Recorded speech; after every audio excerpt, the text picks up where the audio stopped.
É sabido que mudar gera resistências, atritos e desgaste.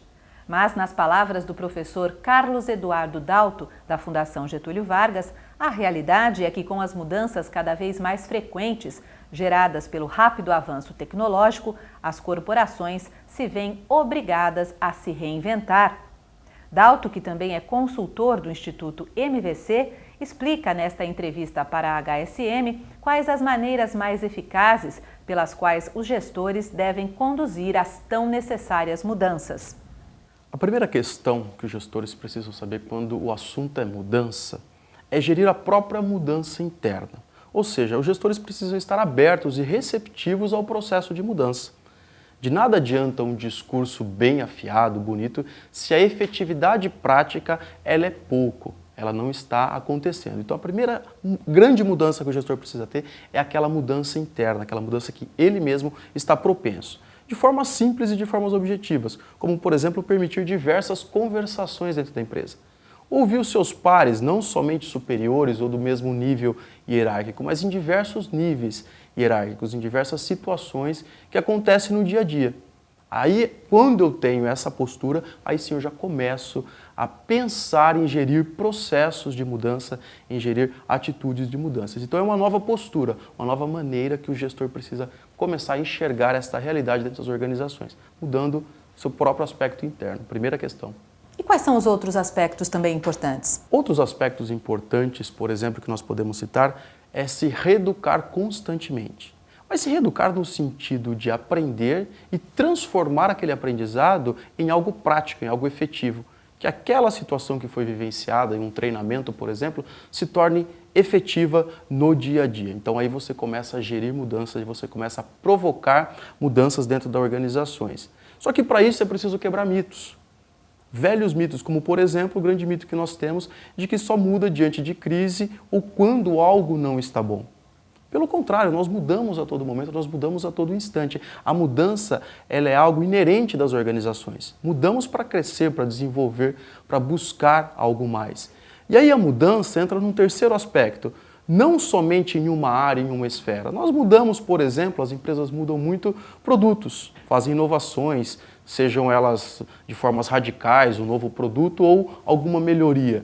Mas nós devemos pensar também em mudança quando a gente fala em processos, quando nós falamos dentro das pessoas que estão nas organizações, quando nós falamos a mudança mercadológica. Então, são várias mudanças. Olhar a empresa de uma forma maior, mudar em todas as esferas, é um processo importantíssimo para se gerir uma grande mudança na organização. Um aspecto que também poderia ser aplicado a essa gestão de mudanças seria recrutar pessoas que, em princípio, não têm os critérios já conhecidos e aceitos dentro da organização? Patrícia, aí entra numa questão extremamente importante que eu julgo. Quando nós falamos em recrutar, normalmente a gente busca aquela pessoa que tem aquele perfil técnico e comportamental que se pareça conosco e técnico que saiba fazer os processos e procedimentos que são inerentes à sua função. Só que se nós queremos mudar, se nós queremos inovar, trazer algo diferente para a organização, será que o processo não começa lá no recrutamento?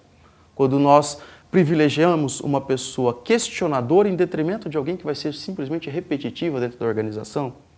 Então eu diria que um bom motivo para as organizações começarem a pensar em mudança é revisar um processo de recrutamento e seleção.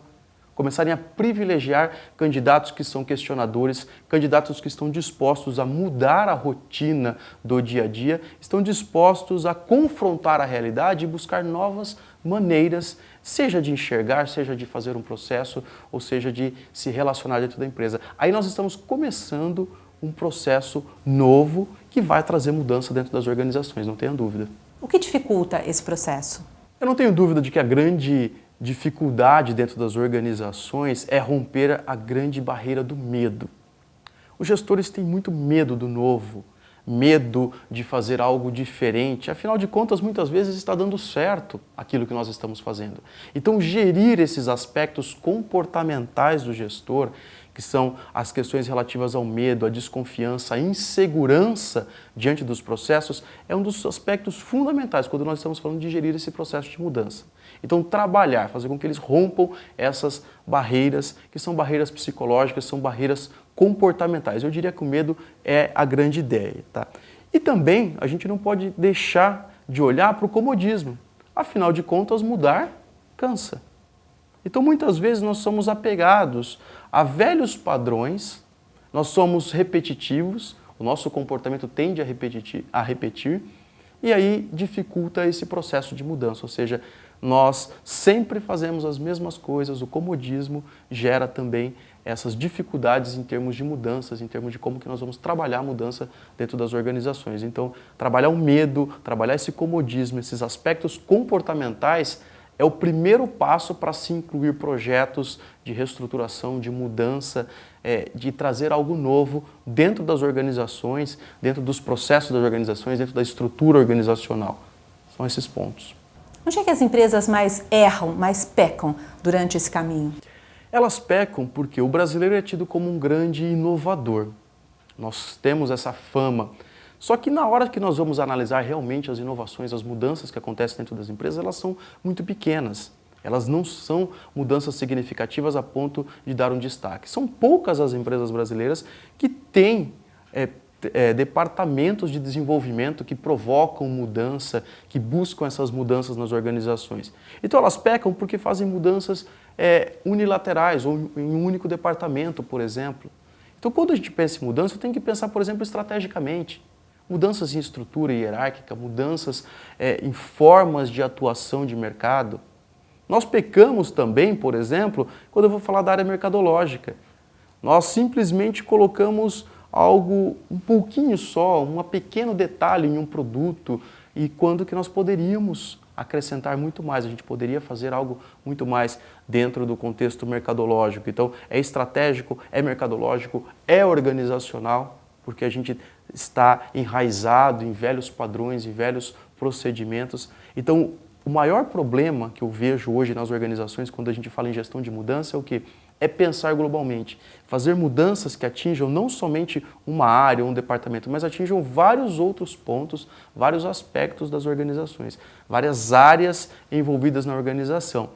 Só que também entra numa outra questão, não precisa ter aquele mito de mudança, de que a mudança ela precisa ser um elefante branco gigantesco com muita atribuição. Mas são pequenas mudanças, mudanças em conjunto, feitas por diversas equipes, por diversos departamentos, que em um período, quando a gente analisa um período maior, elas se fazem grandes.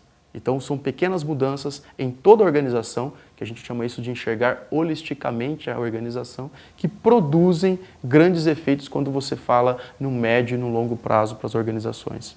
Dalto, você poderia também deixar algumas dicas práticas para quem nos assiste? Por exemplo, será que criar um departamento específico para cuidar desse processo de mudança seria uma opção? Não há necessidade de criar um departamento. Algumas empresas têm um departamento específico, mas nós já temos hoje, dentro das áreas de recursos humanos, o departamento de desenvolvimento organizacional, que teoricamente deveria ser responsável por incentivar processos de mudança dentro das organizações. Só que nem todas as empresas têm, muitas empresas têm resistências, têm uma série de questões quando se refere à mudança. Mas ações práticas são desenvolver culturas. Como eu falei anteriormente, você pode permitir ouvir as pessoas, inserir as pessoas no processo organizacional. Uma situação simples, por exemplo, por que numa reunião gerencial não permitir que colaboradores de outros departamentos, que funcionários de outros departamentos que não são gerentes, participem com uma rotatividade, tragam outras visões que não sejam unicamente gerencial. Quando eu estou ouvindo, quando eu estou tendo essa troca, esse diálogo, eu estou permitindo a mudança, eu estou permitindo o novo, eu estou me abrindo para ouvir outras realidades que não são comuns ou que não fazem parte daquele grupo que está ali numa reunião, por exemplo.